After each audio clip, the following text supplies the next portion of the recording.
legislators and their leaders, civic leaders and provincial and federal, to do more and to put us on the map in this regard. I think they want to see more action. And this is a very small barrier that we're working on right here, which is the municipal taxation. Now, as the minister said, we had been at the very high end of municipal taxation, in fact, off the scale, Mr. Speaker, in terms of our provincial, in terms of our comparison with other provinces. But this agreement, as it's been worked out, will bring us down, and we're told it's going to bring us into the lowest quarter. Perhaps we'll be in the lowest 25%, compared to other provinces for municipal taxation. So that is better. But when the minister talks about a win-win situation, my concern, Mr. Speaker, is that it may be a win for the current participants in this industry. It may be a win for Nova Scotia Power. It may be a win for the municipalities who are of course, looking for more revenue when anything goes on in their area. But is it a win for green energy? And is it a win for the people of Nova Scotia? And that's where I question this whole scheme, as the word that was used most recently by the previous speaker.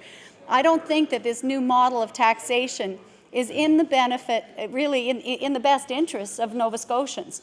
It certainly isn't going to do a lot to propel us into the future as green energy winners, because we're setting up, Mr. Speaker, a system with a two-tier system, really. We're saying that, excuse me. Did you get me some? Thank you.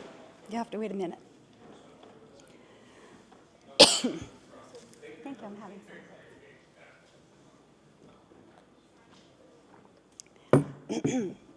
Thank you, Mr. Speaker. I'll sound a little bit like Judy Stretch. Excuse me. What we're saying is we're setting up a two-tier system, and I appreciate your waiting for me to get myself organized. I believe it's wrong to have two levels of taxation for people engaged in the same industry. And what we'll have under this system is that those who are currently involved in the industry or have a contract with Nova Scotia Power will get one preferential rate. And I suggest it's a subsidy because the government has committed to pay it at $1,000 per kilowatt, I believe it's per kilowatt hour of capacity. Megawatt, thank you, megawatt's better. Per megawatt capacity of every one of those existing contracts with Nova Scotia Power, and they will go for 15 to 20 years. I think the longest are 20 years. And that's going to give basically a benefit to those that are currently engaged or have a contract with Nova Scotia Power. But how is that opening up our industry to expand beyond this current level that I said is already, just a small step? We're only producing 100 megawatt hours at present, 100 megawatts of renewable wind energy each year. So really, we're not creating an environment or setting up a regulatory system that's going to encourage new entrants. What we should be doing is coming up with incentives. We should be coming up with ways that we encourage newcomers, because there is a big upfront cost, and there are a lot of uncertainties, as the minister has pointed out. He pointed out certainly the uncertainty that the original participants had in entering this business, because the only one he mentioned was because of the municipal tax, which was an unknown because this was a new industry. What I'd like to suggest is as well that there's a lot of other variables that anybody who's about to undertake this sort of business would have to look at. And in each site that the companies go to, they have to measure the wind capacity in different locations and different properties. And that's one of the unknowns, because there are some places that are obviously better than others. And that is actually an advantage for the people that are currently in the industry, because they know their sites are, what kind of capacity they'll get from their various sites. And therefore, they have less risk as they add capacity to those sites. So I just question whether the municipal tax uncertainty was perhaps one of the larger ones. There's a lot of other risks that a newcomer takes as they enter this business. Essentially, then, my concerns are that it discriminates against newcomers, new entrants to this business who want to make a huge investment and try to expand the green energy that we have in Nova Scotia. That we're introducing, secondly, that we're introducing a new model or formula for municipal taxation, which doesn't exist for any other industry. And I think that is really a concerning precedent. If I was another type of industry, I might be concerned about that.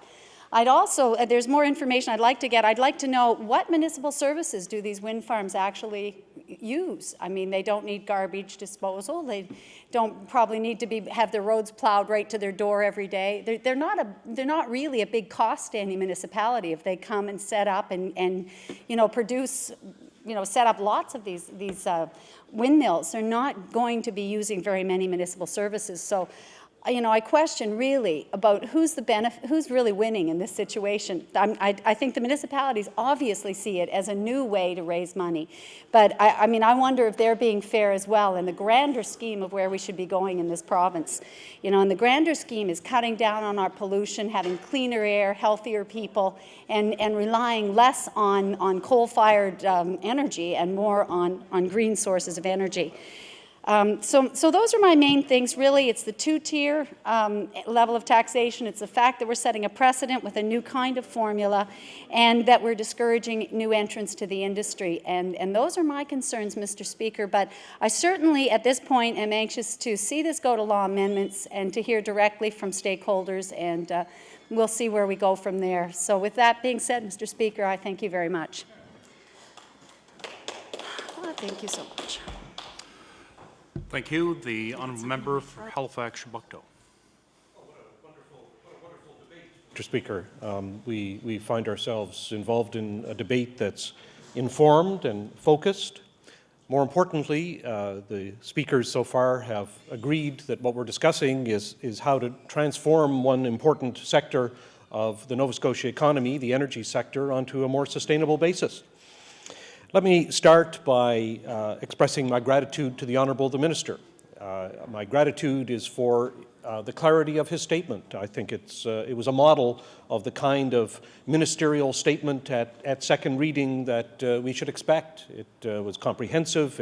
It explained the bill. It explained the origins of the bill. It engaged with the policy issues. It helped members focus their attention on what it is that was being presented to them.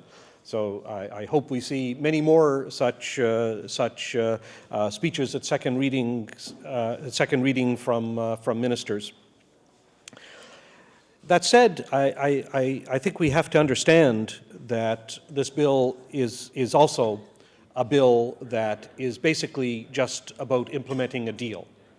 Now, that's not an inconsiderable fact. It's a reasonable accomplishment. It's something that is clearly desired by the Union of Nova Scotia Municipalities, and they seem to have arrived at this deal with the blessing of the relevant department and with the participation of the immediately affected generators of wind energy.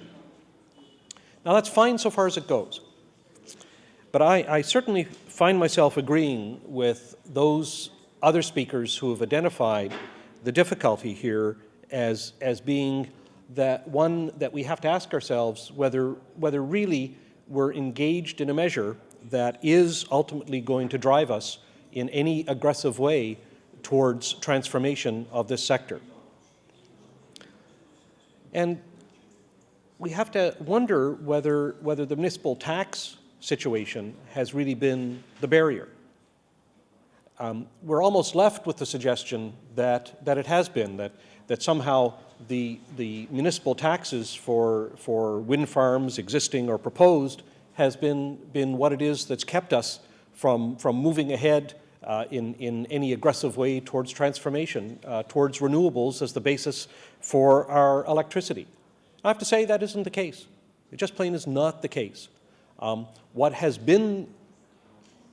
been the most potent problems have been the existence of a monopoly utility. There has also been the absence of a framework of government policy on energy that positively encourages transformation towards renewables in the electricity sector. Compared with those two factors, I would say that the tax situation is of relatively minor importance. It's not that the question doesn't have to be addressed. Of course it has to be addressed. And as other members have said, We know there's a long history of complications when it comes to working out what should be the tax regime for our electricity generators. The question I would ask the minister to think about is, what precedent are we setting for all other generators of electricity by sustainable means in the future? I wonder if the minister has thought about what will happen when we're looking at other forms of renewable energy. What about tidal? What about wave? What about solar? What happens when we reach the stage when a large proportion, perhaps someday all, of our electricity is generated by renewables? Is the minister proposing to be subsidizing the municipal tax obligations of these various facilities to the tune of $1,000 per kilowatt? I beg your pardon, the minister has corrected me as he's corrected one of the other speakers, megawatt. Of course it's megawatt. Point is, this is going to be expensive. And it's going to be expensive if, as this bill invites us, we already have in place a deal for some of the generators in which the promise is that it goes on for 15 and 20 years. Because I'm sure we're going to find that each of those other entities is going to come along and ask for similar treatment. Now let me just, as a brief aside, Mr. Speaker, point out what might have struck some members as an anomaly. They may say to themselves, well, wait a minute, if we have wind and wave generation facilities, they're not going to be paying municipal taxes. They're going to be out there in the Bay of Fundy, they're going to be out there in the water, and municipal tax implications just plain won't arise. But you know what? That's not so obvious. The minister will know that there is research going on in the Department of Energy right now on the question of legal jurisdiction over the Bay of Fundy. Who has legal jurisdiction over the Bay of Fundy? And actually, there does seem to be, and I have to say this was a surprise to me when I read of it and learned of it not so long ago, some implication that there may actually be provincial jurisdiction between Nova Scotia and New Brunswick over the Bay of Fundy. And if that happens, if that's the case, then municipalities that are adjacent to the waters may begin to think again and very intensively and in a focused way about where exactly their municipal boundaries go. We already know it's possible for some municipalities to tax some water lots. There may be a point of entree there. So, although these legal questions are not resolved, they're out there. And I urge the minister to think about this. And even if it turns out that there is no municipal jurisdiction over, say, the Bay of Fundy, there are going to be onshore facilities. So the issue is going to arise. And if the way in which the formula is arrived at has to do with the generating capacity of the facilities, then indeed similar questions are going to arise in the future for quite a number of facilities. So that's the problem about precedent value and the question of how it is that this might play out.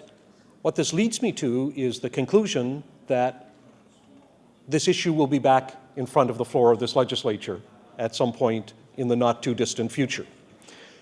I hope that what happens is that the framework is put in place in a comprehensive way rather than, as this is, after the fact when the parties have actually started to argue and appeal and take each other to court. It's always much more desirable to anticipate potential clashes and to decide as much as possible without being in the midst of an active dispute what the policy ought to be. So, recognizing these points, I still want to go back to the main problem with energy, particularly electricity policy in Nova Scotia. It isn't the tax situation. It isn't the municipal tax situation.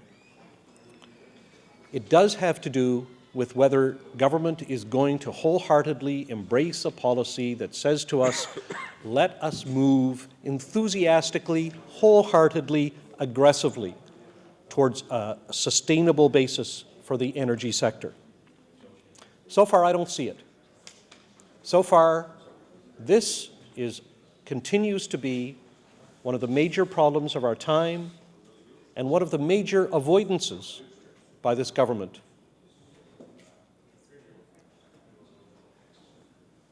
We can't continue to let month after month and year after year go by without beginning to engage with this problem, without moving much more quickly to engage with these problems. They won't go away. We will never be in a position to say we didn't know what the consequences of our inaction were. We knew. We always knew. The information has been in front of us.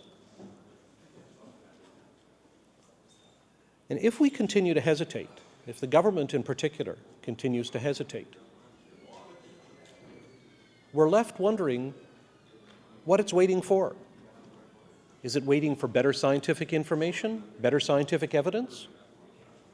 Are the government still doubters on the science of global climate change?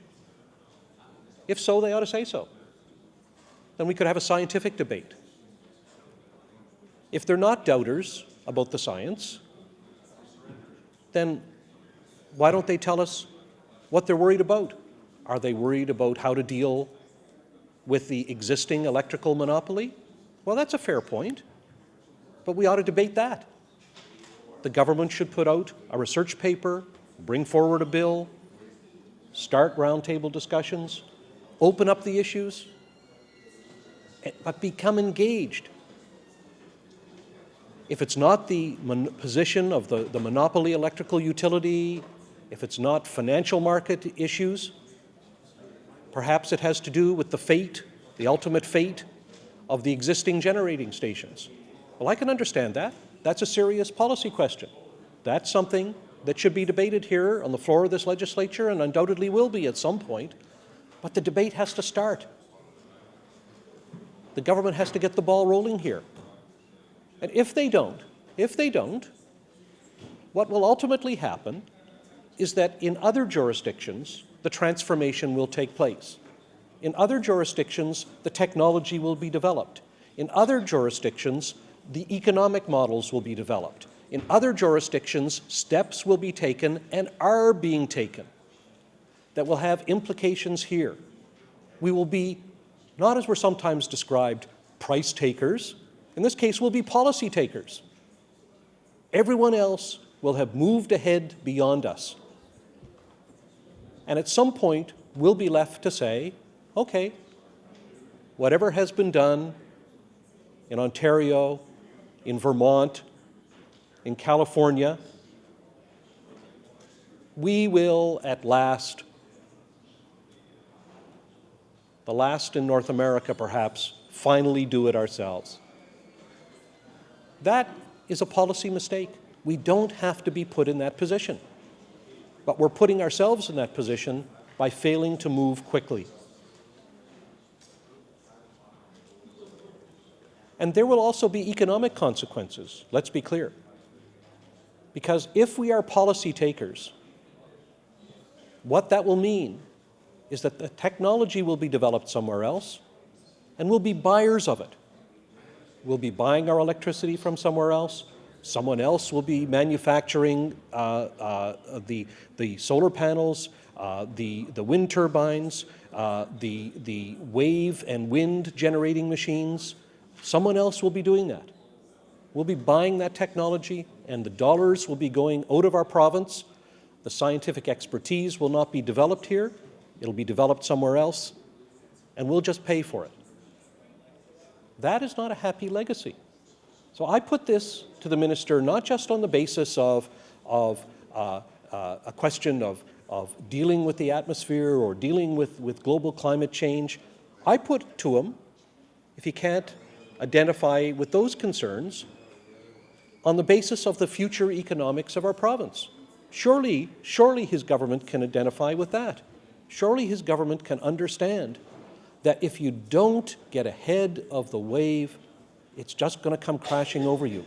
There is an inevitability in the transformation. One of the good things about having been schooled, as I have been and others of us here have been for decades in the environmental movement, is that we know that transformation to a sustainable basis is going to occur. It's not a question of whether it's going to occur, it's going to occur. It'll occur in agriculture and in mining and in fishing and in forestry and in how we organize our communities, be they cities or towns, and it'll happen in energy. It's not a question of whether it's going to happen, it's going to happen. What we've been saying is we should make it happen at a much more rapid pace and be in control of it and drive that agenda, move along with it, move it aggressively so that it doesn't swamp us. If we're lucky, as a result of our inaction, it'll swamp us economically. If we're unlucky, it'll swamp us physically, literally, through rising sea levels, through poisoning of our life support systems, through other disasters we perhaps have not yet managed to figure out. But it will happen. Transformation will occur. The issue is whether we do it in a timely and organized and anticipatory fashion. And so far, there is very little evidence that this government is thinking along those lines. Thank you very much, Mr. Speaker.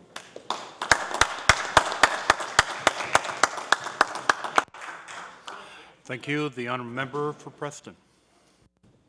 Thank you, Mr. Speaker. I rose for a few minutes to speak on Bill number 84. It's a bill of compromise. It's a bill, I think, of the businesses being walked into a corner, and the minister already said a tax bill of $400,000 a year is totally, to say the least, is outrageous. And I can understand why a company would go to court and see if they could get this resolved. Now, when you look at this as setting precedents in the ways municipalities can tax people, as some of my colleagues have already said, that is a dangerous new precedent as well. As a former councillor, I can appreciate the municipalities wanting to get the maximum revenue they can for the municipalities to do the projects that their citizens request and require, and good levels of services. However, I think the whole point on this bill has been missed. I mean, if you're going to run a successful province, a province that's going to prosper and grow and people employed and be a healthy province, we're going to have to eventually, and there's been no real drive from this government to move forwards to renewable energy. You know, if you're going to set a business up in an area, there's several things you look for, and just a couple of those things are. Number one is low taxes. This is definitely not a low tax situation, either from the municipality or the province. The province's taxes, from what I understand, on wind turbines is very high. Low cost of energy to work with. Hopefully the wind generation system will be more stable and give you low cost. You're not tied into the world energy costs that are beyond our control in Nova Scotia. And also a healthy place to live. So it makes a lot of sense to put in renewable energy, such as windmills, solar panels, and the list goes on. Anything that can be done safely and environmentally safely. Now, if you look at this bill, I think we've got some major problems with the context of it.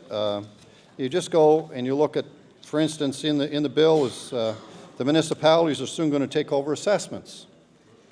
So in one of the sections of the bill, it determines that the percentage received by each municipality in the director's decision is final. There's not even an appeal process for a taxation. So I mean, that probably will be challenged in court and should be. If it passes here, hopefully it'll be amended and taken out of there.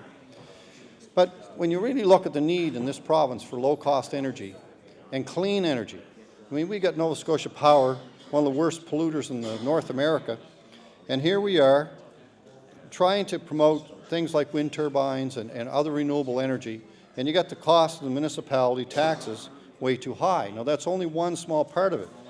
But when you're putting a business plan together to run an operation, you got to look at your capital costs, your ongoing costs, your maintenance costs, and the list goes on. And you factor all those things in, so you take a 0.5% here and a 0.5% there on your total cost, and all of a sudden you've got a situation that you just cannot make any money at it. And if you don't make any money at the proposition, all of a sudden it's not worthwhile going into renewable energy. And I think we've got to promote renewable energy. And I believe there's some countries in the world that are already way ahead of us and have a substantial amount of renewable energy, and their economies is reflecting that. It's got lower costs, so people are moving there to set businesses up and to work and do things.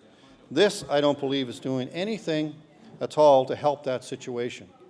I think that the municipalities do deserve to get some taxes out of this, although even the service the municipality has to provide, if you look at service given for the tax rate that you pay, the municipality is not going to have to provide very many services for these facilities once they're set up. So once you get these things in place, it's very little cost to the municipality to maintain them. They don't need sidewalks, they don't need curbs, they might need a washroom on site to be used seldom.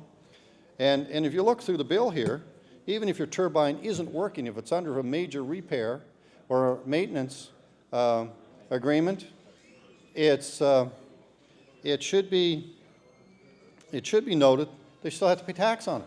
So you may have your system tore down for a couple of years, doing a major repair, or something catastrophic happens to the generator, and you still pay the taxes on it.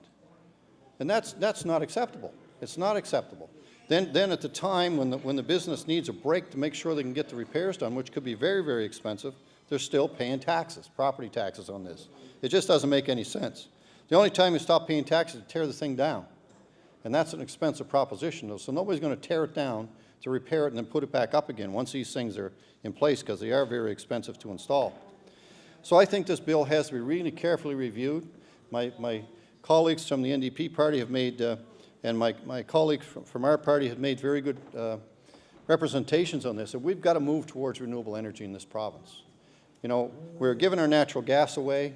We don't have enough resources here to do it. We've got coal here that we have to stop using unless we put in the proper scrubbing and safety equipment in place, which isn't in place. And we've got to move towards renewable energy so we can get people to work in this province, so we can stop the outflow of young people to Ontario and Alberta and all the other places they go to for better paying jobs, places that have lower energy costs, and I think a little bit more forward than we do. I think it's time that we start doing this stuff, and we do it in a way that we aggressively do it. We go after aggressive green power. We go after windmills. We go after solar energy and all the other things that are possible in this province. In a recent report from the David Suzuki Foundation, it says we are one of the best places in North America for windmills. And it's an incredible statement. And it also goes on to say we're missing the boat. No wonder we're missing the boat. If you tax things to death, both provincially and municipally, all of a sudden you get a situation that nobody wants to possibly invest in this. These are huge investments up front for a long time. And then on the other hand, they're throttled because they can't sell the product at the end at a price that could possibly generate enough revenue to pay for them. So you invest several $1 million in a program, you're held down at the top end, what you can charge for your product, and on the bottom end you get taxes that are killing you on the other end. So very soon you get in an untenable situation and you can't operate anymore. And the idea of this is to make energy less expensive than it has been in the past. And now we're at the mercy of Nova Scotia Power for what our rates are, and until we get renewable energy and energy in the system that is long-term stable in cost. And that's what these things can do. The municipality would have been a lot smarter if they would have gone to the wind generating people and said, look, the most valuable thing you've got is the energy you're generating. Give us a deal on the energy so we can run our sewer plants with it and our street lights or whatever the case may be the municipality wanted, get a long-term fixed price on low-cost energy, and they would do more for their constituents than anything else they could do. Because no matter what they do, if they keep the price on these things that they can charge and the tax is high on it, it's never going to put the price of electricity down. And until we get the price of electricity down and can do something to ensure that people can encourage people to do things and invest in Nova Scotia, our economy is not going to grow. And with the more and more we invest in renewable energy, the better off we're going to be. So I think that we've got to really aggressively look at this. We've got to look at alternate forms of energy that can ensure in 10 years, and 20 years, and 30 years' time, our energy costs in this province are among the lowest in the country, if not the lowest in the world. And until that happens, the economy here is not going to grow. It's that simple. It's a whole lot cheaper to set a business up in the U.S. than it is in Nova Scotia. It's even cheaper to set a business up in China or one of these other countries that have low-cost labor, low-cost energy, and all the other things that make it attractive business. I don't want to see that to happen in Nova Scotia. I want to see the economy here. I want to see my children, my grandchildren stay in Nova Scotia and make it positive here. And I'm sure everyone in this room has the same feeling. And unless we take aggressive steps to make these things happen, it will not happen. You'll see them move away, as many of my friends' families have done. They've moved away, and some of my friends have moved too, because they can go to a place that is more prosperous and working harder and really helping the economy of their province. So I would encourage the government to seriously reconsider this bill, look for some serious amendments in it that will indeed help make our energy more friendly, cleaner, make our citizens happier. We get a health control system, a health care system that financially is out of control. And until we start making our air cleaner, which the turbines will do and renewable energy potentially can do, we're not going to cure that problem. And that's not an easy short fix. It could be generations before that problem really shows itself in reduced costs in health care. But these are the things we've got to work towards. And I can't see this bill doing any of that, absolutely none of it. It makes it very difficult for the business to operate. It makes it very difficult to do anything with the health care, because there's not going to be enough of these built to generate enough power that's going to really make a difference. And with the people that are already in place, they've got a deal in place that the taxpayers are going to subsidize provincially to help the municipalities, which I've got no problem with the province helping the municipalities at any time, but let's do it in a different way. Let's not do it on the backs of the renewable energy that should be low cost, not high cost. So when you put all those things together, this bill, I think, is a last sort of ditch attempt by the industry to say, well, we went to court and we got away with a $400,000 tax bill we just couldn't live with, down to something that's a little bit better. And now we better sign on to something here that at least we know what we're up against. So when we do our financial planning for now and in the future, we know what we've got to be. But I can guarantee you this will probably stop some of the people in the industry from moving forward with these projects that we need in place now, not in 50 years' time, not in 100 years' time. We need them now. And this is not happening. They're not setting the environment up to do this. And I think it's a shame that that's happening in our province and the people are coming after us. And it's a step backwards. We need to move forward on these things. We need to move forward on them now. Thank you. Thank you. The honourable member for Queens.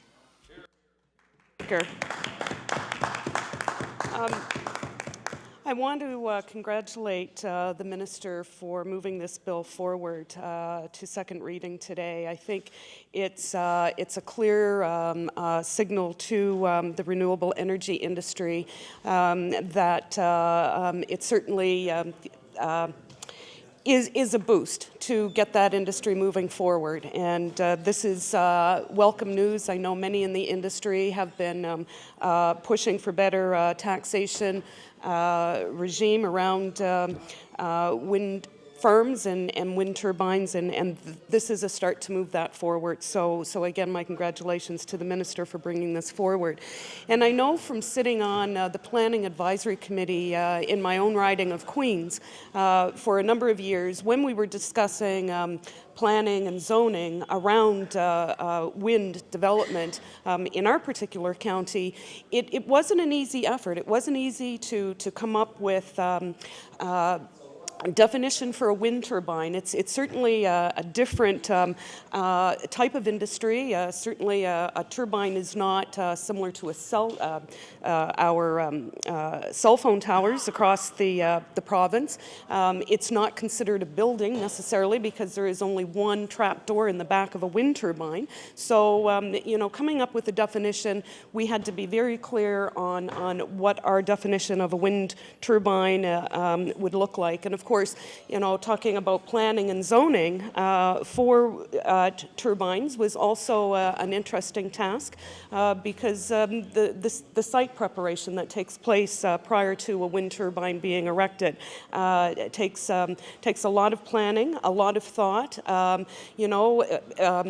The wind industry just can't go into one particular site and say this is where we're putting up our turbine and we're ready to go the next day. It does take extensive planning, finding the right site.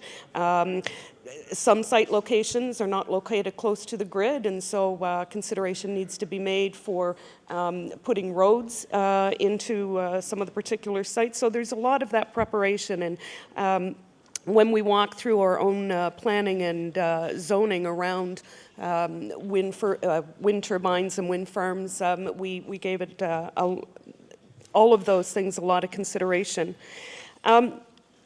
As we move forward, and this is a big step. It certainly is. It's encouraging for the wind industry, and I'm pleased that so many partners were around that table discussing this tax regime for wind energy. But there are so many other challenges facing us in the renewable energy industry, and as we move forward, we really need to be, as I said the other day, we need to be aggressively moving forward.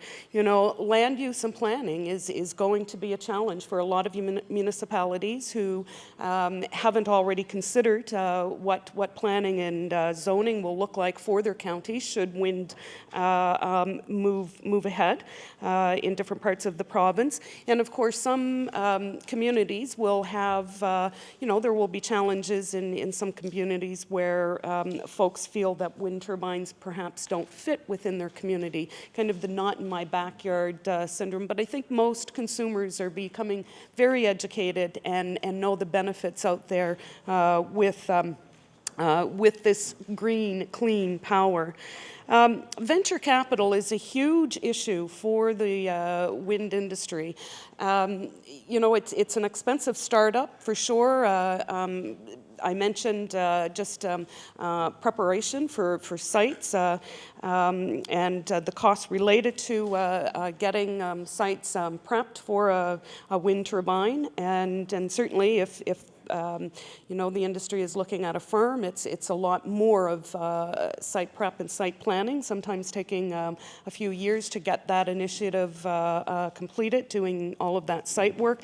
And of course, the first thing too is making sure that you have sited a location that has, a good wind regime.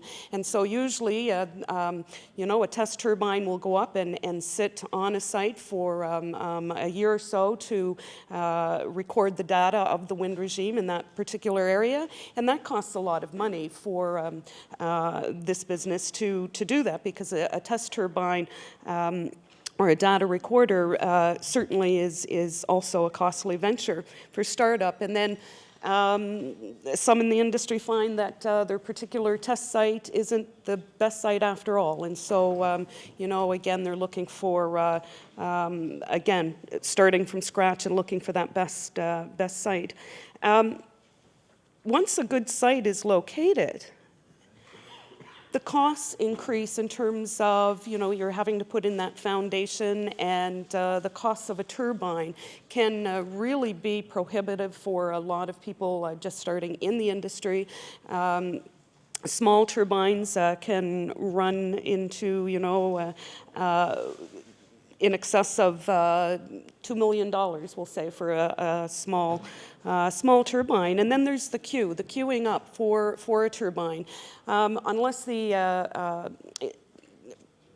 company moving forward with wind development has large capital at hand in order to kind of get their name up on the queue because they have cash on hand. Some producers are actually waiting in line for one turbine, sometimes up to 2 years, and so that's a major challenge. And I think you know, we as representatives for our communities and voices for these types of issues should really be hopeful that our renewable energy strategy is comprehensive enough that we're looking at all of these types of issues, and one of them being venture capital. I think what we need to do is be progressive, be very progressive in helping this industry out as much as possible. One suggestion that I would like to make to this government is the idea of the economic development capacity for renewable energy in our communities.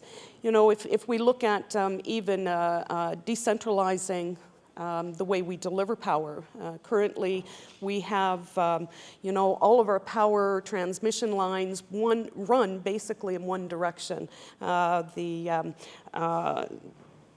5,200 kilometers of transmission lines that I spoke of the other day run basically from Sydney, Truro, and Halifax, and those are the heavier duty lines that are all running towards Halifax, which is the largest consumer of energy.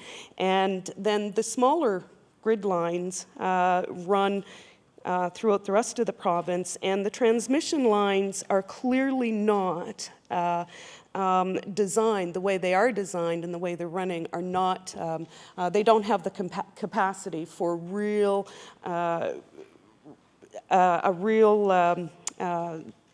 good wind regime and to deliver renewable energy. So we really need to start talking about what the upgrades to these transmission lines look like, who have, I mean, certainly Nova Scotia Power has ownership of those transmission lines, but we need to be talking about the when. When are we going to be seeing these transmission lines upgraded?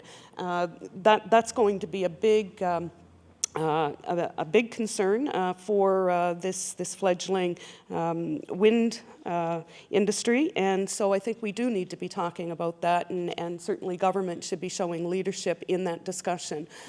We need to know what government's responsibility is in terms of those transmission lines, and I think those discussions are probably happening somewhere, but we need to be hearing more of those discussions and encourage government to move those discussions forward.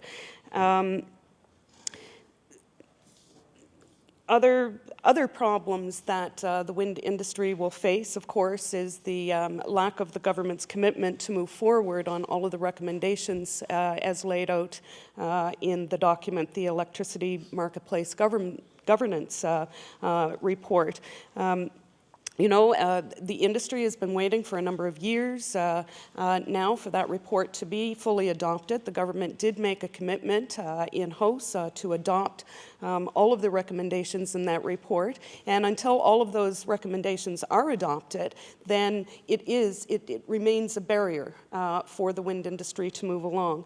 And so we really need to move on that, and I would encourage the government to do so and stand up to its commitment. I want to go back to talking about economic development in communities, and especially rural Nova Scotia. There is so much potential in rural Nova Scotia to really support an industry such as the wind industry. And I would encourage all of the departments, the Department of Economic Development, the Department of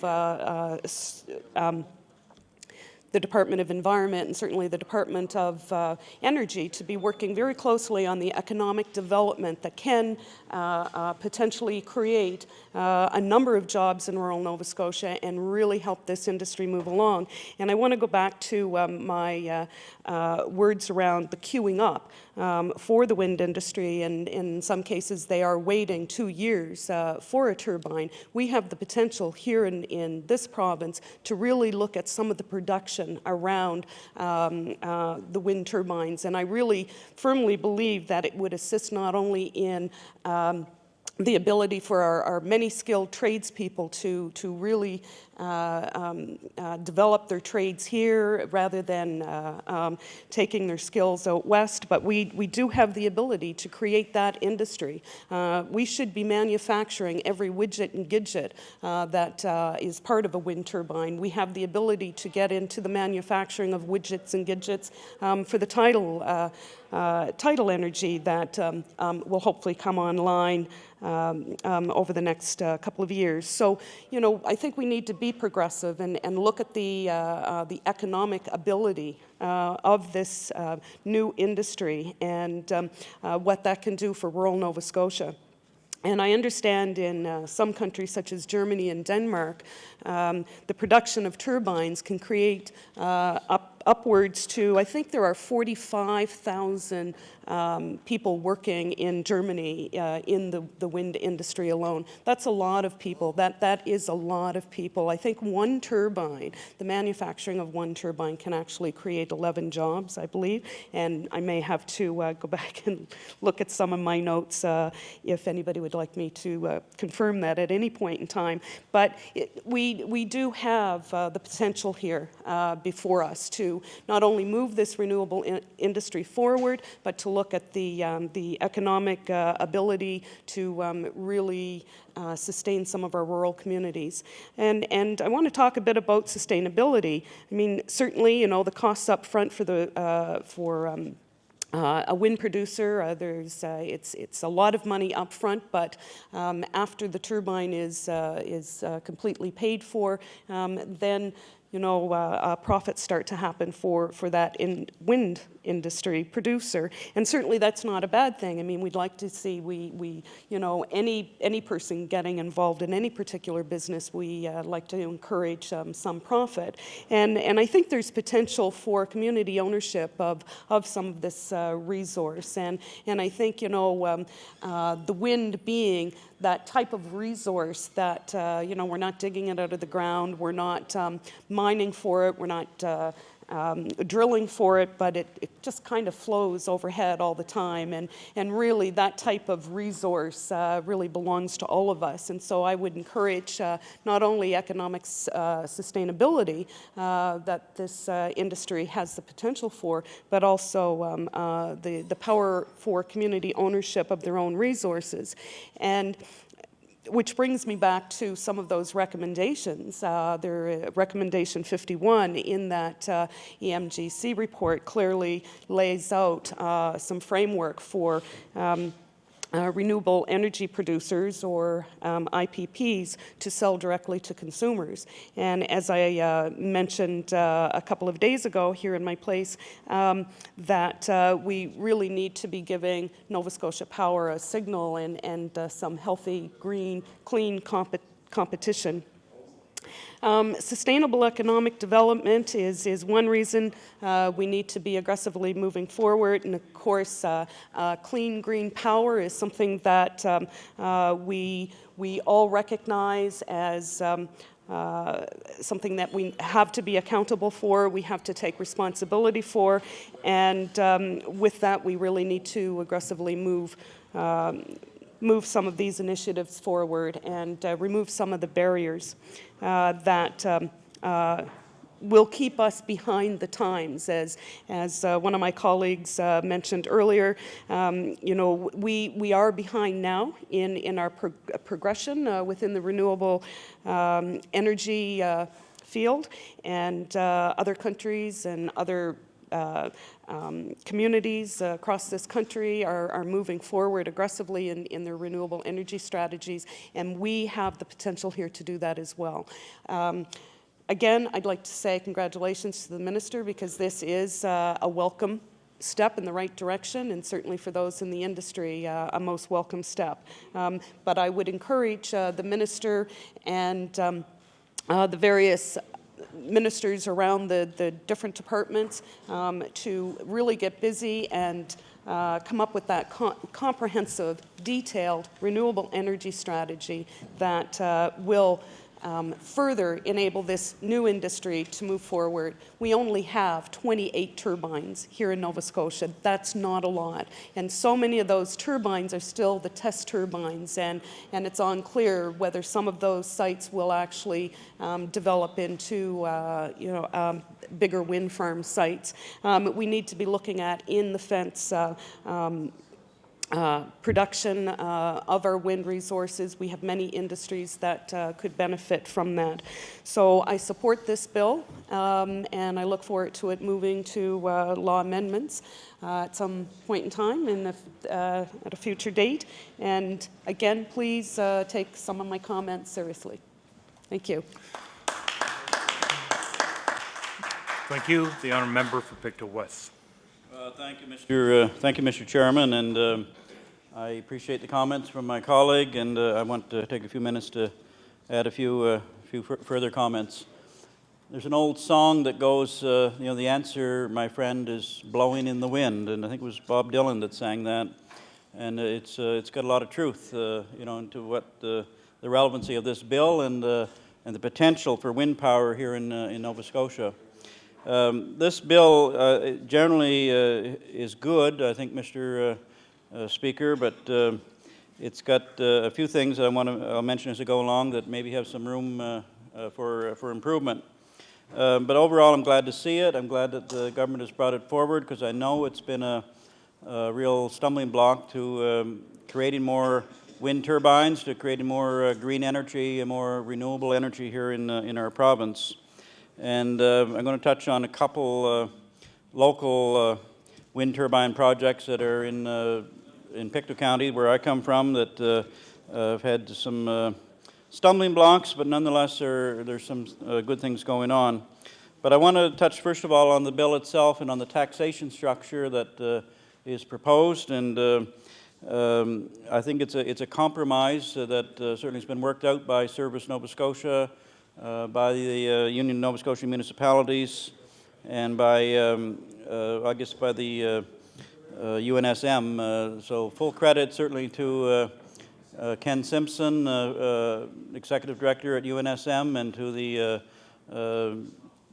past President and President Executive with that organization that have worked with municipalities and worked with provincial government to come up with a solution here that is feasible and that works for Nova Scotians. Basically, the structure of taxation that was there really wasn't fair. It really didn't work for anybody that was interested in setting up a wind turbine or trying to tax or try to have a business that was competitive. If all their profit went out in property tax, and they're not likely going to continue very long in the industry. Now, just as an example, I understand in the bill, the new system, property will be assessed on their land and their buildings at the regular rate, and I know in Pictou County that's at 79 cents per hundred, very reasonable rate, and it will allow a wind turbine business to be taxed on those structures, but not on their machinery. So that's certainly where the most value is in the multi-million dollars of machinery that they import or bring in mostly from Europe, where those items are manufactured. And in many ways, it's hoped that in time those wind turbine parts and machinery pieces will be manufactured here in Canada, and let's hope right here in Nova Scotia. But the proposal is that the wind businesses that are already operating will pay $4,500 per year per megawatt, and for new wind farms coming online, they would pay $5,500 per year per megawatt. And then the province, again, this is the proposal in the bill, that would pay $1,000 per megawatt to municipalities up to a maximum of $100,000. So that's the proposed tax structure, and it's going to be much better than what we have right now. And Mr. Speaker, I want to mention that the system that's in place right now, we're just not competitive. We're just not paying or being fair to the individuals or the entrepreneurs that want to set up a wind farm. And just as an example, here in Nova Scotia, if somebody were to own a 20-megawatt farm, they would have to, under the present structure, they pay somewhere around close to $700,000 annual tax on a 20-megawatt farm. It actually can run from $505,000 to $803,000, but the average would be pretty close to $700,000 per year. In the province of Alberta, they pay a little less than $500,000, and in Saskatchewan, they'd pay about $330,000 on the same 20-megawatt wind farm. In Manitoba, it'd be around $314,000. But here's the big kicker: in the province of Ontario, it's somewhere around $42,000 a year is all that they're paying at the present time for a 20-megawatt wind farm. So we were nowhere competitive to what was needed to make or allow for entrepreneurs to want to set up a wind farm and to, expect a reasonable profit. So this new legislation will change that and will allow, some incentives to individuals and cooperatives and companies that want to get started with a wind farm, and it's going to be much more competitive. I mentioned a couple wind projects that are in Pictou County. I've had the pleasure of working with the River John Action Society in that area, and they've a group there, a subcommittee of that project, was trying their best to get a wind energy project set up in the Cape John Community Pasture, and they've worked with government and with community members to try to see what was possible. That group is sort of, morphed into more conservation measures and other measures in wind energy education. And it's another group of private individuals that have sort of picked up the ball there and are proceeding with a wind farm in that area. It's actually going to be called the Wind Energy Nova Scotia Cooperative, and Norris Bushel is the primary mover of that project in that area. And they're moving forward with a 800 kilowatt project at this time, and it'll be somewhere in the Cape John area. So that's this taxation model that's being proposed in this bill should help them as it will help others. There's also a second wind project I'll mention in Pictou County. It's in the Fitzpatrick Mountain area near Scottsburn, and it's actually part of the group RESL, who have a number of wind turbines around the province, but there's one there in operation at this time on Fitzpatrick Mountain, and again, it's good to see green energy, to see wind power being produced locally. And the gentleman by the name of Reuben Burge is the Pictonian, I guess, that's working to promote that project in conjunction with RESL. The only difficulty with that is that for some of the neighbors there, they find that it's just a little bit too close to their home property and to their house. And there's concerns there around noise, and we certainly know that this is not the first wind turbine that there's been some difficulties with noise being produced from the machinery. And in fact, I think it's in Pubnico where there's a 33 megawatt project down there that there's certainly some noise from time to time. And it's audible at times, and other times you can't hear it. And it's sort of that inaudible, under just sort of a thumping noise that is bothering people. It's something actually called infrasound, and that infrasound is a sort of pressure fluctuations at frequencies lower than the human ear can hear. And that is causing some problems, especially in foggy weather. I'm told that it is more prevalent or more of a problem than in good weather. So as I come back to this Fitzpatrick Mountain project, while it's great to see it, and everybody I know is in favor of green energy, there is some problems there around noise, around sight line visibility, and I guess neighbors are especially worried about their property values. If it's perceived or if it's real as a concern, will that affect their real estate value in time, and will people want to buy their property if they put it up for sale, knowing that it's in a neighborhood where there's either noise or site difficulties with their property. So that's a concern, and whether it's in Pubnico, whether it's in Pictou County, or wherever it might be in the province, people do have questions around some of those issues that can affect their property values. Mr. Speaker, I just want to move on for a minute to talk about the bill again. And I understand there are some exceptions in the bill for Nova Scotia Power, that the tax structure will not necessarily apply to them, or they're exempt from a number of these items that I previously mentioned. And as we know, Nova Scotia Power pays a much lower rate than the actual taxation at the present time. They actually pay a grant in lieu of taxes.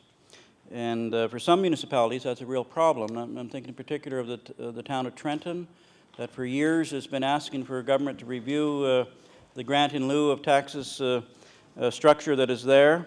And they only get a very small portion of the actual tax. And I guess that's why the town of Trenton would have the highest commercial rate, property rates in the province, and certainly very high residential rates also.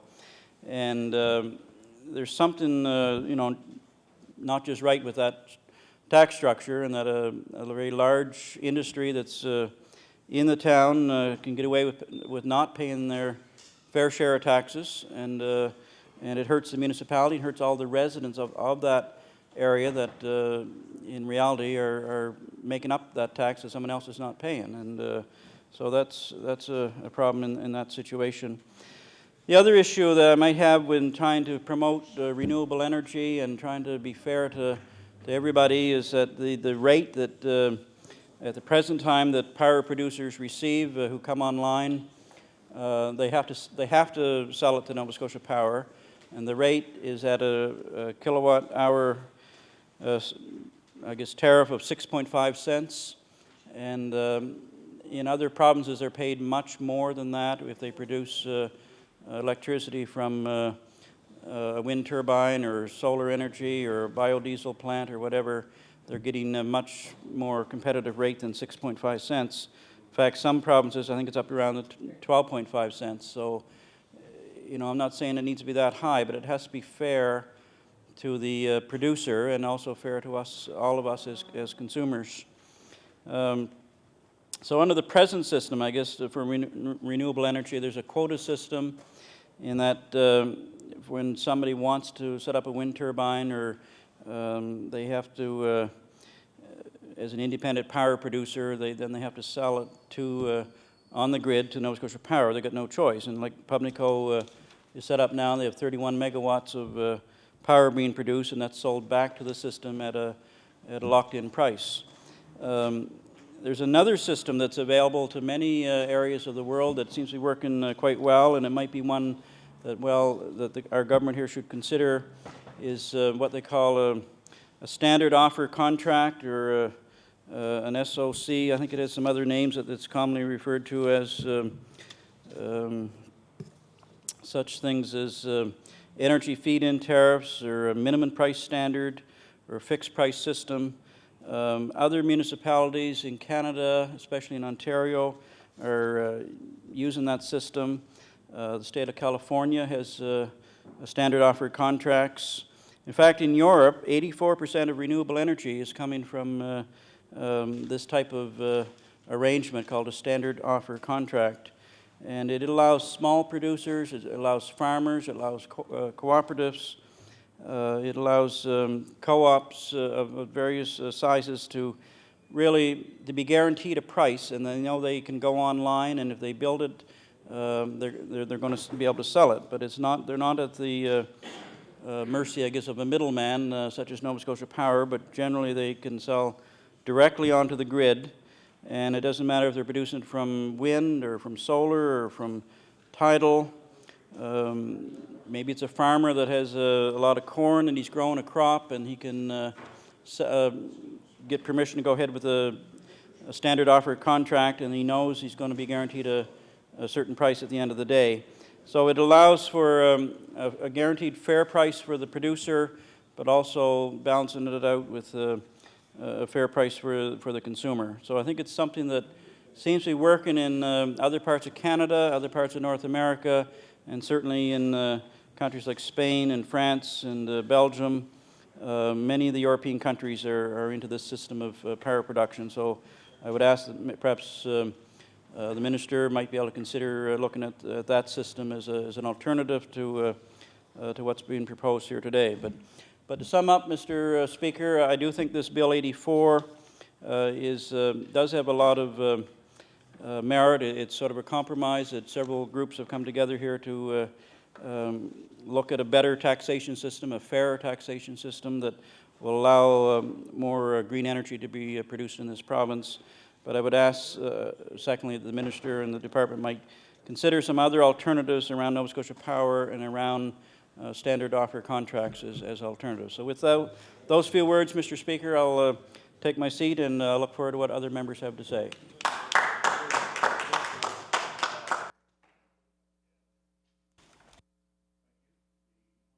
For Big Tweets. Thank you very much, Mr. Speaker. I am very pleased to stand and support this bill. I think it is a good one.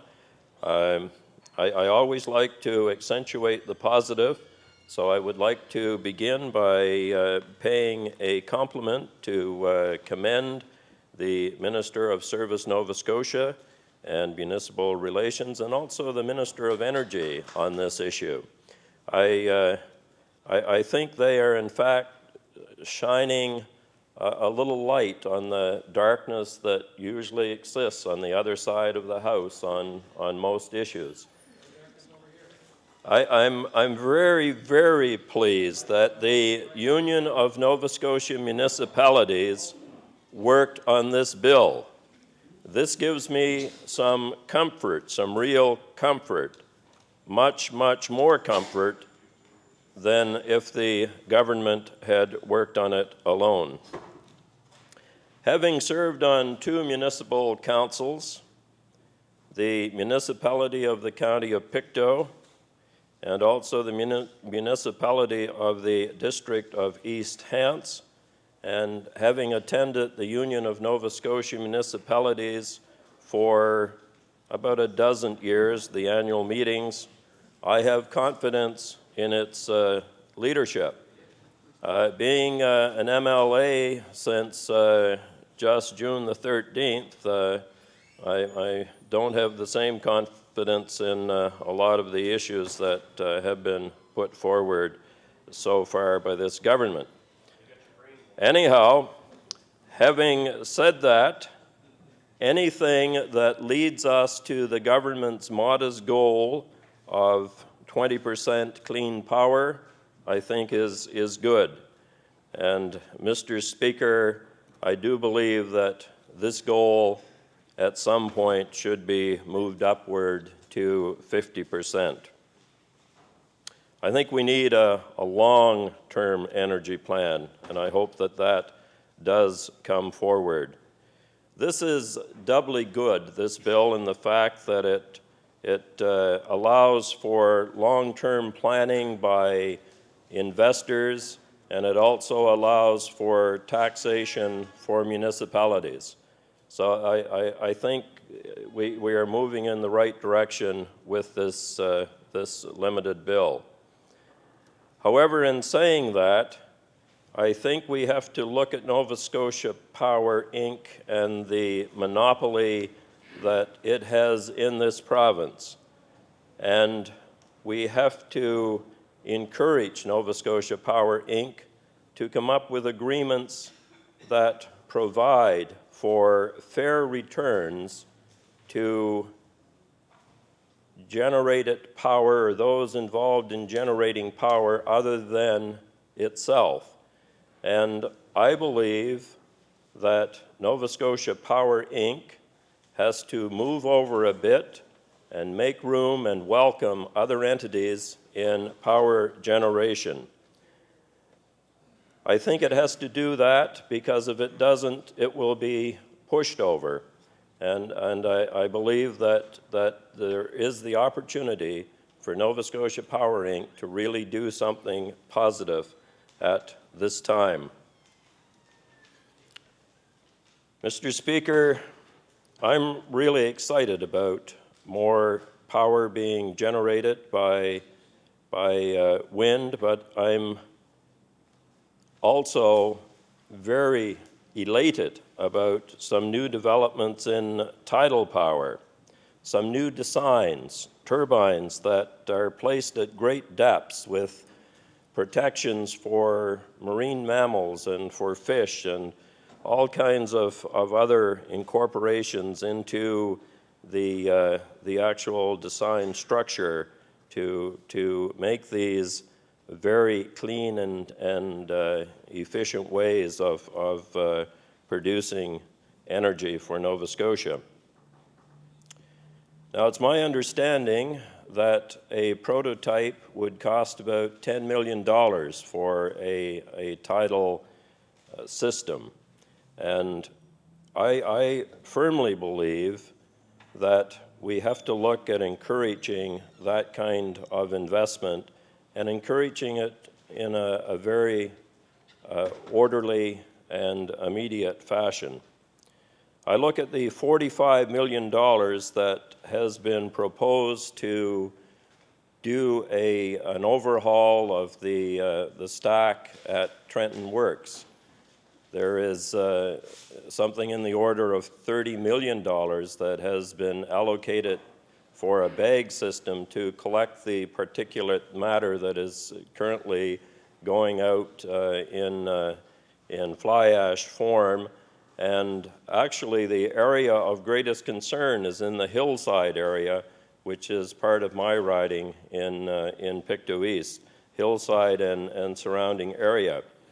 Just a while back, at a meeting with Nova Scotia Power, Inc., I was told that a system would cost something in the order of $22 million. So we're now looking at $30 million being allocated and another $15 million for other changes in the structure there for various refurbishings that are being considered. So I'm pleased that something is being done about the fly ash situation, but I'm also wondering that maybe the life of stack number 5, generating station number 5, could in fact be extended, but not to the number of years that is being looked at, and perhaps we look at an expenditure of perhaps something in the order of 2/3, say, of the $45 million that has been earmarked for that, and that the corporation use some of the monies that they are looking at to go toward clean energy.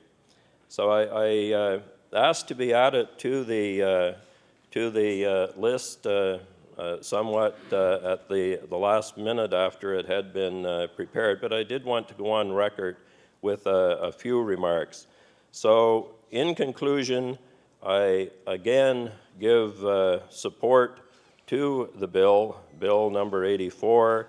I congratulate the two ministers and the Union of Nova Scotia Municipalities, and I also suggest to Nova Scotia Power, Inc. to get ready to share generating capabilities and to work aggressively for both profits, but also for the general good of Nova Scotia and Nova Scotians. Thank you, Mr. Speaker.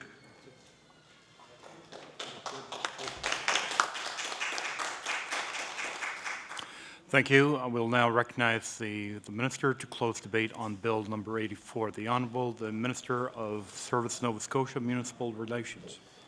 Thank you very much, Speaker, and I want to thank the members on the opposite side of the House. The number of the comments made about, I guess, the need to have greener energy and more of it in this province is clearly a priority of this government. And you know, this bill helps move that agenda forward. There's no question the early pioneers in wind farming here in Nova Scotia, to be economically competitive, the arrangement that was reached with the UNSM, the agreement between the UNSM and the producers, is a good one and is going to promote that. We had a visitor in the gallery this afternoon, the former president of the UNSM, who was very instrumental in pushing that, and I think all members know that.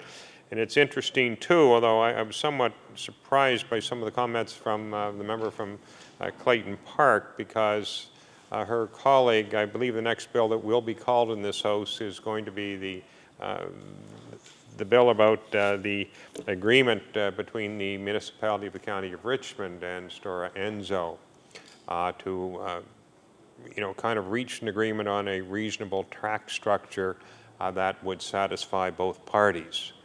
And so we'll see how the interim leader of the Liberal Party, when he makes comments about that bill, what he has to say. My colleague, the Minister of Energy, of course, he and his department share responsibility for this legislation, and I think I'm moving it forward on behalf of him as well as my own department. I was interested in the comments of the member from Halifax-Buckto again, and of course it's not only wind farming that we're going to have to take a look at. Member from Pictou East and the member from Pictou, or at least the member from Pictou East, talked about tidal power, or I'm sorry, the member from Queens, I guess, was talking about tidal power. We also, I've had people in the energy industry talking to me and saying, we've got a Halifax Harbor out there, and a massive heat exchanger would do great things. You get harness the energy of the water in the harbor. It's not moving; it's literally the heat that's in that water. So I guess what I'm trying to say is that I agree with all of those, and the government would agree with all of those who say that we've got to broaden our horizon. The fossil fuel energy is something it's a thing of the past. It's not a thing of the past yet, but it will be a thing of the past, and we all have to recognize that, whether it's solar or wind or tidal or whatever it happens to be. And as a government and as a province, we have prepared and we have to set conditions so that the entrepreneurs, the creators, can get into this thing and it becomes viable for them. So Mr. Speaker, I'm going to close now and say I look forward to the comments that when this bill gets to law amendments. I say clearly the UNSM is a very strong supporter of it, and it was a compromise. There's no question about that. Both sides, both parties in this issue had to give a little bit. But the end result, I believe, is better for all Nova Scotians and will make a difference in the future. So, Mr. Speaker, I will now take my place and ask you to call the vote on second reading Bill number 84. Thank you. The motion before the House is for second reading on Bill number 84. Is the House ready for the question? Question. All those in favor of the motion, please say aye. Aye. Contrary-minded, nay. Motion carried. Bill number 84, an act respecting the municipal taxation of wind turbine facilities. Order that this bill be referred to Committee on Law Amendments. The Honourable the Deputy Government House Leader. Mr. Speaker, I would like to call Bill 5, Degree Granting Act. Bill for second reading, Bill number 5. The Honourable Member for Halifax Needham. And thank you very much, Mr. Speaker. I'm very pleased to have an opportunity to speak on Bill 5, an act to amend Chapter 13 of the revised statutes, the Degree Granting Act. Mr. Speaker, I listened with great interest to the Minister in her comments as we entered into the debate on second reading on this bill. And I listened with great interest to my colleague, the member from Halifax Citadel, as well as the member from the Liberal caucus from Annapolis. And I have to say that as I listened to those three speakers, I got three very different understandings of what this bill was designed to do. And therein, I think, lies a bit of a problem with this bill. There seems to be some confusion with respect to what this bill is really driving at. And I don't know that I can add any clarity to it, but I sure can raise some of the questions that need to be, I think, answered and sorted out. Because, Mr. Speaker, our post-secondary institutions, our universities and our community college are surely some of our most valuable assets, one of our, I think, among our strongest assets in this province. And I kind of liked the minister referring to Nova Scotia as Canada's education province. I like to think, as many Nova Scotians do, that the fact that we have such great educational institutions is definitely one of the real attractive things about our province, and is of great benefit to those of us who hail from this province and those who come here seeking educational opportunities and who often stay and continue to make significant contributions to our province. And I have to say, Mr. Speaker, I was a little puzzled, really, in the opening statements from the minister. I know the minister has said in various places at various times different things about the number of educational institutions that we currently have in the province of Nova Scotia. And if I'm giving to understand appropriately or properly, correctly, what the minister has said, I understand that she has mused prior to this legislature coming back in session earlier in the fall that perhaps we have too many educational institutions, post-secondary institutions in the province of Nova Scotia, and that she would be consulting and thinking about whether or not there was a need for rationalization and a reduction in the number of great post-secondary institutions that we currently enjoy. And suddenly, Mr. Speaker, we have before us a piece of legislation that appears that the minister and her department and government are now contemplating adding to the number of degree-granting institutions in the province. So I don't know, I might not be, I may not have it right, but the minister was driving at some time ago, back earlier in the fall, but there seems to be a bit of a disconnect here in terms of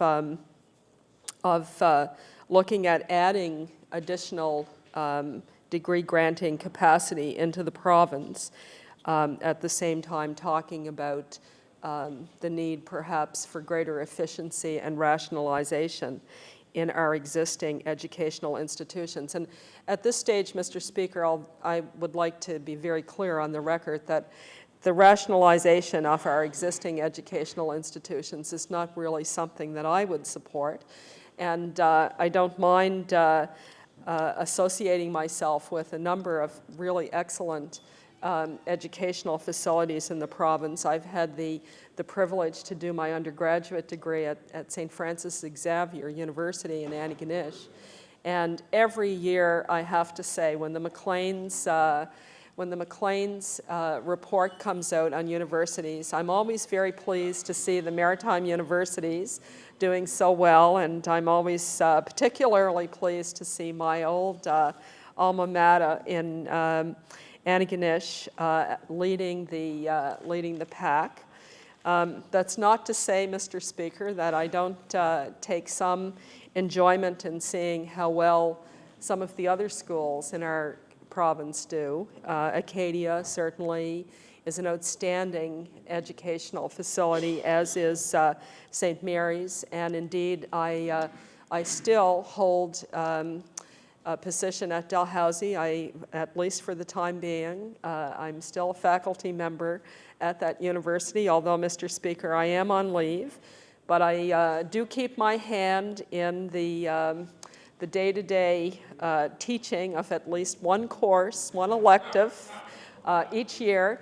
And I know the minister, when she spoke, she talked about how much education is changing, and how the Degree Granting Act has not been, seriously overhauled or reviewed in some time. And I would say that, I would concur with that. That certainly is the case, that this is an important piece of legislation that does need some updating, and certainly to keep pace with the realities that are changing so rapidly. And in a way, I think that this is a very big challenge, and I'm not even sure that legislation is capable of capturing all of the changes that are happening. One of the things that certainly I have noticed, Mr. Speaker, is the growth in what's called distance education. The technology now allows for students to register and do a program, a degree, and pretty much never set foot on the campus where that degree is being offered. And I make reference to the social work degree. There's a social work program, a master's in social work degree, offered at Dalhousie.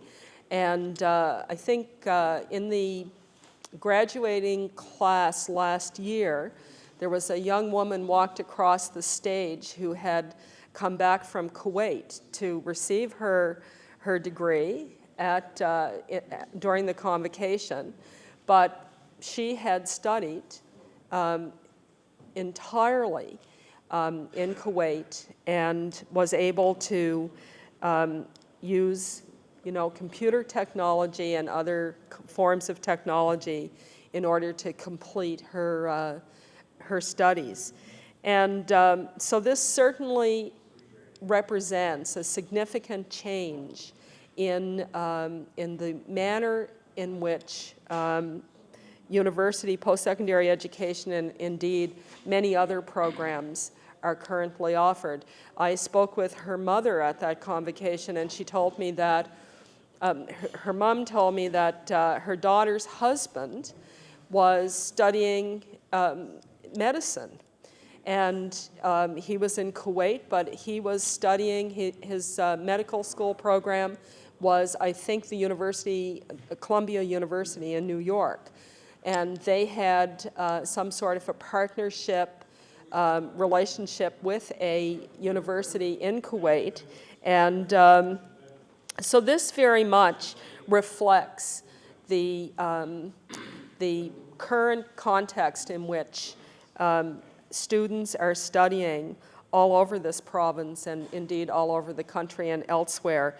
It's a very, very fluid situation, and there is a lot of discussion and debate in the field of post-secondary education regarding where this will all end and whether the virtual classroom will eventually replace the actual classroom. So you never can tell what will happen in the future. So, Mr. Speaker, this bill, of course, does not really address some of those really important changes. And it's unclear to me exactly what the bill does do in terms of addressing the things that are required, I think, to facilitate a stronger education system for students in our province. The bill certainly doesn't do anything to make it easier for students, the affordability of university and community college education, or to remove those barriers that we are all very familiar with. And certainly, as somebody who teaches in that system, I know that it has become harder and harder for students to maintain the quality of their studies when they are trying to hold down one or more part-time jobs, and in some cases trying to hold on to a full-time job and study, sometimes full-time as well. And it's just not, something has to give, and quite often it's the quality of the learning that is impacted. And I know that my colleagues who teach not only at Dalhousie but in other universities are very, very concerned about the difficulties that we have in developing very strong learners with the kinds of financial pressures that many young people face when they're in those programs. Mr. Speaker, the minister, in bringing forward this legislation, talked at some length about the fact that there are no private universities in Nova Scotia today, and that this legislation sets out the mechanisms for new entities to come forward, make application, and have a structure that they would follow to become established. And as far as I can tell, the legislation enables the cabinet to decide which private universities will set up shop and where, and whether or not these new entities would be compatible with the existing excellent institutions that we currently have. And I think that we would all agree that it's very important to have clear procedures, a clear process, an open and a transparent process with regard to any additional capacity being built into the post-secondary education system. The question I would have, Mr. Speaker, and I think the question that many of my colleagues here in the NDP caucus have, is whether or not it's wise to give the government, or the cabinet specifically, the power to make those decisions, or whether those decisions more properly should rest in this legislature, where there can be a much more open process, one where we get to debate the merits of what is being anticipated and the implications of what is being anticipated. And in fact, we have that very, I think, important process called the Law Amendments Committee, where members of the public get to come forward and voice their concerns and make recommendations for how to strengthen what is being proposed. And I think I would feel a lot more comfortable with what the minister is attempting to do in this act if there were provisions in this act that, in fact, there was a statutory process for the granting of the ability to give degrees to a new a new institution, a new educational institution. Mr. Speaker, I don't have to tell you, I think you have a very distinguished period of public service in this chamber with an emphasis on education. And you would very well know that the degree-granting institutions that we currently have in the province of Nova Scotia grant degrees by virtue of statutes that create those institutions in this legislature, and that there is an arm's length mechanism for allowing any of those universities, for reviewing any of those universities looking at introducing new programs, new degrees into their institutions. And I question, Mr. Speaker, whether or not the bill we have in front of us alters what has been a long-standing practice and an accepted practice, and one that we have for a reason.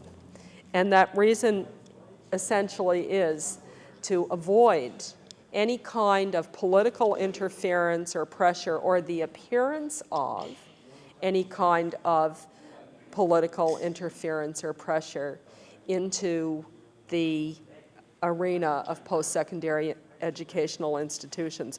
Mr. Speaker, you know, I guess we don't have to go back that far to look at those few instances when governments have decided to tackle what they perceive to be a problem in the post-secondary institution sector. And I think about the elimination of education departments and schools around the province as the particular incident that comes to mind first for me. And the kind of, and you would remember this, I think you would have been here probably when that decision was taken, and the kind of turmoil that probably caused for you, but I think more so the kind of turmoil that caused in the educational community, and in fact still causes. We see situations where the province of Nova Scotia lacks the capacity to educate teachers today for our school system. We see many, many teachers leaving many young people leaving the province of Nova Scotia and going to Maine to take education degrees there. We have had presentations in this caucus from very senior school board administrators, in fact from the Tri-County area, who have indicated the difficulties that they have in securing new teachers, new recruits into their system. And when we, as a caucus, asked, well, what is it that we could do? Why has this occurred?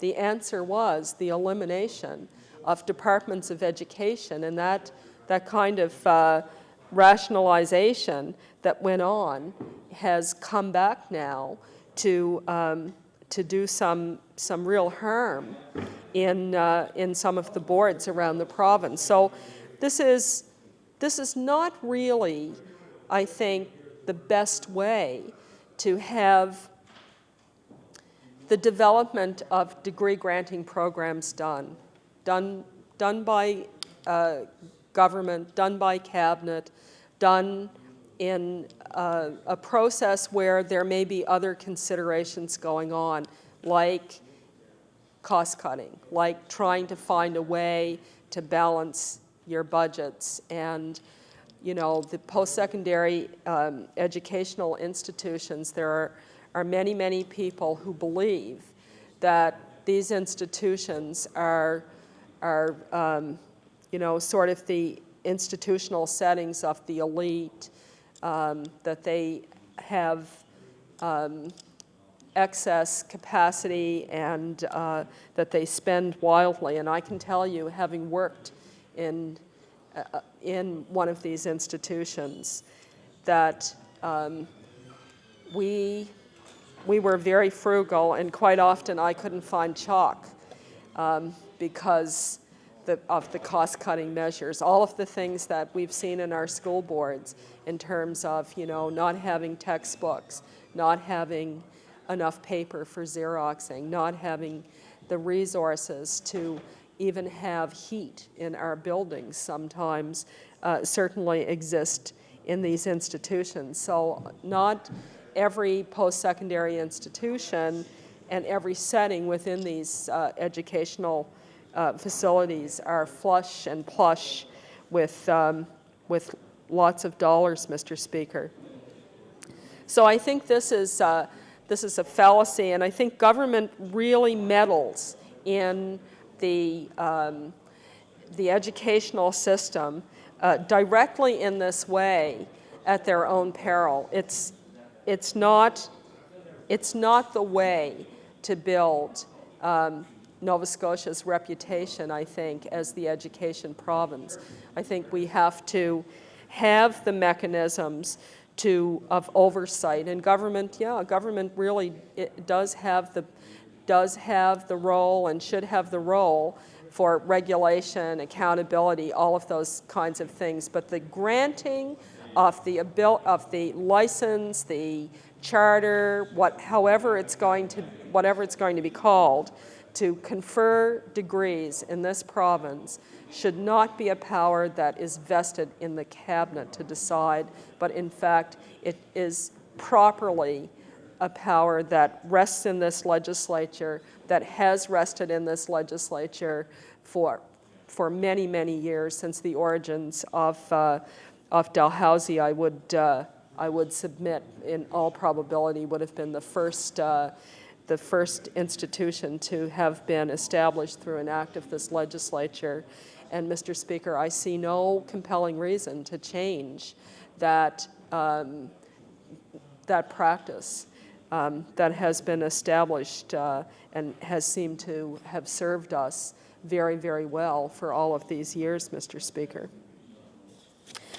I guess the final thoughts I have with respect to this piece of legislation are around the idea of consultation and the extent to which there was consultation by the department, by the minister, by the government prior to bringing this legislation forward. I think that this legislation is significant. This legislation can result in new degree-granting institutions operating in our province. And as I said, there are people who feel that we currently have a very strong number of degree-granting institutions, but perhaps we have sort of maxed ourselves out in that regard. So this seems to me to be a debate that's worth having. It's a debate that we need to hear from stakeholders on. What do the various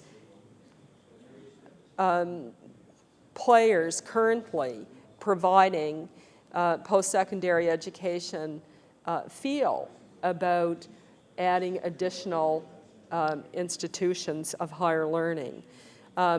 How does our community college fit into this? What do the various degree-granting institutions feel? The faculty associations, have they been consulted with respect to this legislation? And the student groups. And indeed, Mr. Speaker, the taxpayers of Nova Scotia. What do they feel about the addition of additional schools and even private schools? I think this is one of the concerns I have about not only this piece of legislation, but a number of bills that have been brought here is what appears to be a lack of consultation with players. And I guess we will find out more when and if this bill proceeds to the Law Amendments Committee, Mr. Speaker, because that is an opportunity for people to come and talk about how they perceive the legislation, whether or not they support it, how they might change it, or what have you. But also, it also gives us an opportunity to really see the workings of the Department of Education and whether or not a consultation was done prior. I listened very carefully to the member from Annapolis when this bill was introduced. And I've gone back and I've read over what he had to say in the Hansard. And I did that because it seemed that his perception of this legislation was that this bill, in fact, was a bill that could prevent the establishment of a private university in the community of Annapolis Royal. And I don't know if you heard the interview with the administrator of the town of Annapolis Royal the other morning on CBC, but just before 7 o'clock, the administrator of the town of Annapolis Royal was on the radio, and she was talking about this college from Vermont, I believe, Mr. Speaker, from the College of Vermont. Vermont being a very interesting and beautiful part of the United States. They've just elected an independent socialist representative from Vermont, which is quite interesting. I believe Howard Dean is from Vermont. My colleague from Halifax, Shabukto, says that it was a senator that was interviewed, and I heard him on As It Happens, I think last evening, Mr. Speaker. He's a very interesting individual. So this apparently this small college is looking to establish itself in the beautiful, beautiful community of Annapolis Royal, and the clerk, the town clerk or administrator, was saying that they initially are looking at having perhaps 25 students and maybe growing from there. And it sounds like they have really gone down the road quite far with respect to having this occur. And I wonder, Mr. Speaker, if this legislation is here in front of us today simply to deal with that situation, and whether or not that is the most appropriate way to have legislation come forward. Sometimes it's not good to make legislation on the basis of one case. You need to have a broader view of what it is that you want your educational system to look like and how you would get there. And perhaps it is a piece of legislation in response to just this one situation, and that might account for the confusion around whether this bill really is to put in place a system to facilitate the establishment of new and added degree granting capacity, or to prevent it. Because certainly what I heard the member from Annapolis say in terms of how he perceived this bill, he saw it as an attempt by the department, or he was raising concerns that this legislation was an attempt by the government and the department to prevent the community of Annapolis Royal from having this college from Vermont come to their area and set up a private school. So, Mr. Speaker, I have I continue to have questions about what this bill really is attempting to do, and also how the minister is going about achieving what it is that she says it is that this bill is attempting to do. There is a contradiction in what seems to have been the minister's talking earlier, that we already have perhaps too many degree-granting institutions. Not that I agree with that point of view. I definitely don't. But certainly I think there's a contradiction between the minister having said that and now bringing forward a bill that talks about adding more universities. And I think the minister owes it to not just members of this legislature, but to the good folks that work in our existing educational institutions and the people of the province to clarify what it is that's on her mind. Do we have too many institutions, degree-granting institutions, or not enough? And how can she reconcile the position she took not so long ago, that she would be consulting and looking at this, and then bringing forward a piece of legislation that in fact contemplates adding more degree-granting capacity? I find that very confusing, and I'm sure other people find it confusing as well. So I think this needs to be articulated a little more clearly. I would appreciate hearing from the minister which it is, or how you can reconcile those two seemingly contradictory positions. I also would like to have some clarification with respect to the consultations that occurred. How broadly was their consultation, and what was the outcome of those consultations? And also, I would really ask the minister to think seriously about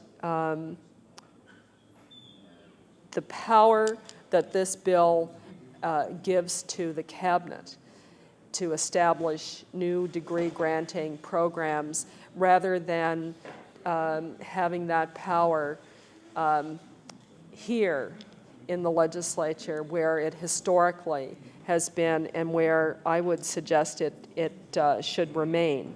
So those are the three key points I would like to emphasize, Mr. Speaker, and with those remarks, I will now take my place. Thank you very much.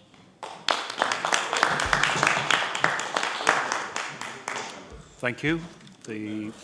The honourable member for Halifax-Shepparton. Mr. Speaker, I see we're fast approaching the end of the time allocated for debate today for this bill, so I'll move quickly to the bottom line here. I think the position that we've arrived at here is one of skepticism about the process that is being proposed. And the focus is not so much skepticism about private universities per se, although we certainly have a strong element of that in our thinking. Our focus is much more on skepticism about the process that's being proposed, and where we've ended up in our discussions is solidly behind a position that says that if any university wants to become established in Nova Scotia, it should come to the legislature with a proposal. That proposal should be embodied in a bill. That bill should go through the public scrutiny process, and if at the end there's approval, then so be it. Now, this is a proposal that is meant to be responsive to the idea that is embodied in the bill number 5, that the minister has brought forward. It also forces us to think about what happens if this bill does not go forward. Because, of course, there is an existing framework. The existing framework is one that does allow for some measure of the possibility of registration of institutions to grant degrees here. And as I understand the minister, what she's proposing is that there be criteria, that the cabinet adopt criteria, that there be a process of examination there. But our problem is precisely with that process. And when we think about the existing framework, we're not satisfied with that either. We say to the government that we should think seriously in this province about moving to a different system. There should be either a complete rewriting of the existing rules about this, or the government should simply put on record the fact that it will not use the power that it has right now in order to approve degree-granting institutions. Now, I think this should be seen in a context as well of some worry about the history of the government's party when it comes to universities. But there are, of course, much more serious issues that we have to engage with. But I think we should start with that one, because the history here has not necessarily been of the best, even given that institutions here, degree-granting institutions, exist by way of act of the legislature, individual acts that focus on each institution. These institutions, we tend to call them public institutions, are very reliant on public money. Universities have tended to invent in recent years a different term for it. They've tended to say not that they're public institutions, but that they are partially publicly funded or publicly assisted institutions, I think is another phrase that they use. They're clearly indicating that they have some degree of independence, and indeed universities do have a very great degree of independence as institutions.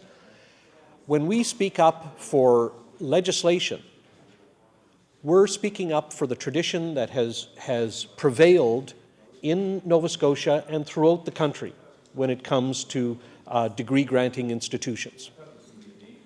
My worry has in part to do with recent steps that have been taken in our province to show that the government is not necessarily entirely supportive of degree-granting institutions. My colleague from Halifax Needham mentioned the recent musings of the minister about whether we have too many degree-granting institutions in Nova Scotia. Well, you know, this is not the first time that a Tory government has asked itself that question and has actually moved on that. I can remember in the summer of 1981, when Terry Donahue was the Minister of Education, one day in August, he announced that a small degree-granting institution that existed in Nova Scotia at the time, that had a mandate to give graduate degrees only in education, and it was a tiny institution, he announced that the government was going to cut off funding to it the following month. Well, actually, the following week, so he said initially. And this small institution with, I think, no more than maybe 6 or 7 faculty supervised students and was authorized to grant graduate degrees, but exclusively in education. And the minister, on the basis of a government decision, simply announced that no more money was coming and the institution was going to close. Now, I know about this. I spent the next 6 months negotiating severance for the faculty, the terms of closure for the institution, placing students, helping students get placements. Now, ultimately, the government's decision did go forward, but what was apparent was the high-handedness of this. It wasn't done with public process or input or with the scrutiny of this legislature. The financial tool was used and the diktat of the minister prevailed.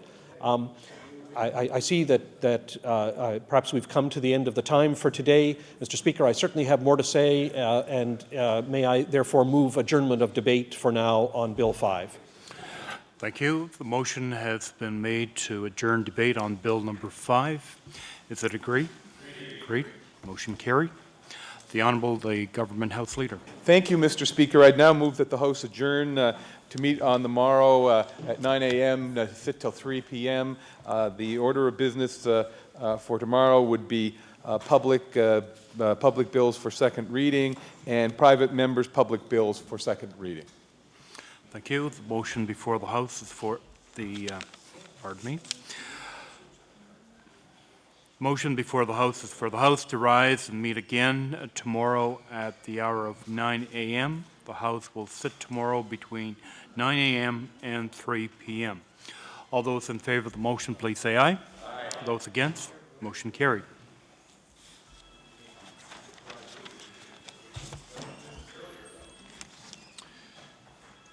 We have arrived at the moment of interruption. The adjournment debate for this evening has been chosen earlier.